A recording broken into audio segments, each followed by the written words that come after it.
என்கிட்ட நிறைய பேர் கேட்குற டவுட் என்னென்னா வெயிட் லாஸ் பண்ணிட்டோம் ஆனால் அகைன் இன்க்ரீஸ் ஆகுமா அப்படின்னு நிறைய பேர் கேட்குறாங்க. ரெண்டாவது ஒரு டவுட் கேட்குறாங்க, இந்த ஃபுட்டு சாப்பிட்டு சைடு எஃபெக்ட் வருமா அப்படின்னு நிறைய பேர் கேட்குறாங்க. ஸோ ரொம்ப வருஷமாக இந்த கேள்விகள் கேட்டுகிட்டே இருக்காங்க. நானும் நிறைய வீடியோ போட்டிருக்கேன். பட் ஆணித்தனமாக இப்போ நான் சொல்கிற விஷயத்தை கேட்டிங்கன்னா சைடு எஃபெக்ட் வருமா வராதான்றதை நீங்களே அனலைஸ் பண்ணிடலாம். நம்பர் 1, இந்த ஃபுட்டை 44 வருஷமாக 95 கண்ட்ரியில் ஒரு நாளைக்கு 400 லட்சம் பேர் ஷேக் எடுத்துகிட்டு இருக்காங்க டெய்லி பேஸில். ஸோ இதில் யாருக்காவது ஒரு 10 பேருக்கு ஏதாவது ஒரு ப்ராப்ளம்னாலும் அது பெரிய இஷ்யூவாக்கி இந்த கம்பெனிக்கு சீல் வச்சிடலாம். பட் 95 கண்ட்ரியில் இன்க்ளூடிங் வளர்ந்த கண்ட்ரி, அதுக்கப்புறம் ஹெல்த்துக்கு ரொம்ப முக்கியத்துவம் கொடுக்குற கண்ட்ரி, இந்த மாதிரி நிறைய கண்ட்ரீஸில் வந்து ஹெர்பலைஃபை அலோவ் பண்ணுறாங்க. அங்கேயே ஒரு கார்ப்பரேட் சிஸ்டம் வச்சு டிஸ்ட்ரிபியூட் பண்ணிகிட்டு இருக்காங்க. ஸோ இதில் ஏதாவது சைடு எஃபெக்ட் இருந்ததுன்னா கண்டிப்பாக இதை எப்பயோ பேன் பண்ணியிருப்பாங்க. நிறைய கம்பெனியை இந்த மாதிரி பேன் பண்ணியிருக்காங்க. ஸோ 44 வருஷமாக ரன் ஆகிட்டு இருக்குன்னா என்ன அர்த்தம்? இதோட ரிசல்ட் ரொம்ப நல்லாயிருக்கு, நிறைய பீப்புள் இதை சாப்பிட்டு பெனிஃபிட் அடைஞ்சிருக்காங்கன்னு தான் அர்த்தம். அடுத்து செகண்ட் எவிடன்ஸ் என்ன அப்படின்னா, இந்த ஃபுட்டு சாப்பிட்டு 30 டேஸில் எனக்கு எந்த ரிசல்ட்டும் இல்லை, வெயிட் லாஸ் ஆகலை அப்படின்னா மணி பேக் கேரண்டி கொடுக்குறேன்னு சொல்லியிருக்காங்க. நீங்கள் வேறு எங்கேயாவது இந்த மாதிரி மணி பேக் கேரண்டியை வாங்க முடியுமா? வாரண்டி கொடுப்பாங்க, ஒரு பொருளுக்கு கொடுப்பாங்க.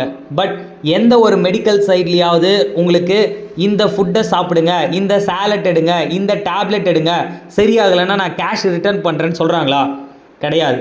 பட் வேர்ல்டுலேயே வந்து பார்த்திங்கன்னா ஹெர்பாலைஃபில் தான் மணி பேக் கேரண்டி கொடுக்குறாங்க. சைடு எஃபெக்ட் வருமானு கேட்குறீங்களே, பட் ரிசல்ட் கிடைக்கலனாலே இதில் மணி பேக் கேரண்டி இருக்குது. இப்போ சொல்லுங்கள், இதில் ஏதாவது சைடு எஃபெக்ட் இருக்குன்னு நினைக்கிறீங்களா? அப்படியும் உங்களுக்கு டவுட் இருக்குது அப்படின்னா டிஸ்பிளேல தெரிகிற என்னோடய நம்பருக்கு கால் பண்ணுங்கள், நான் உங்களுக்கு கிளியர் பண்ணுறேன். ஓகே. ஸோ அடுத்தது, இந்த ஃபுட்டு சாப்பிட்டு ரிசல்ட் கிடைச்சதுக்கு பிறகு அகைன் வெயிட் இன்க்ரீஸ் ஆகுமா? கண்டிப்பாக இன்க்ரீஸ் ஆகும். பட் அதுக்கப்புறம் வெயிட் இன்க்ரீஸ் ஆகிறதுக்கும் ஹெர்பலைஃப் ஃபுட்டுக்கும் எந்த சம்மந்தமுமே கிடையாது. நீங்கள் வீட்டில் சாப்பிட்ற உணவுகள் அதிகமாக சாப்பிட்டிங்கன்னா வெயிட் அதிகமாகும், குறைவாக சாப்பிட்டிங்கன்னா வெயிட் குறையும். கண்ட்ரோல்டாக டயட்டை ஃபாலோ பண்ணி உங்களோட வேலைக்கு ஏற்ற கேலரியை சாப்பிட்டீங்க அப்படின்னா கண்டிப்பாக உங்களோட வெயிட் மெயின்டைன் தாங்க ஆகும். எப்படிங்க தானாக வெயிட் இன்க்ரீஸ் ஆகும்? நீங்கள் சாப்பிட்றத பொறுத்து தான் அடுத்தது உங்களோட வெயிட் இன்க்ரீஸ் ஆகிறதும் மெயின்டைன் ஆகிறதும் இருக்குது. ஓகே. வெயிட்டை மெயின்டைன் பண்ணணும் அப்படின்னா வெயிட்டை லாஸ் பண்ணதுக்கு பிறகு உங்களோட கோச் ஒரு டயட் ஃபாலோ பண்ண சொல்லுவார்.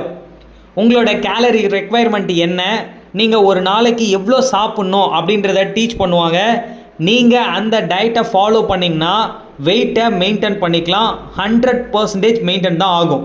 பட் அதை நீங்கள் ஃபாலோ பண்ணாமல் உங்கள் விருப்பத்துக்கு சாப்பிட்டீங்க அப்படின்னா திரும்பவும் பழைய மாதிரி சாப்பிட்டிங்கன்னா பழைய வெயிட் வந்துடுவீங்க. இதுதான் உண்மை. இது சம்மந்தமாக any doubt, any information just call பண்ணுங்கள். கண்டிப்பாக நாங்கள் உங்களுக்கு ஹெல்ப் பண்ணுறோம். ஓகே. இந்த 2 விதமான டவுட்டில் உங்களுக்கு எந்த சந்தேகமும் இருக்காதுன்னு நான் நம்புகிறேன். இது மாதிரி நிறைய சந்தேகத்தோடு இருக்கிற உங்கள் ஃப்ரெண்ட்ஸ்க்கும் இந்த விஷயத்தை ஷேர் பண்ணுங்கள். Okay. Thank you viewers. Thank you for வாட்சிங். Have a nice day.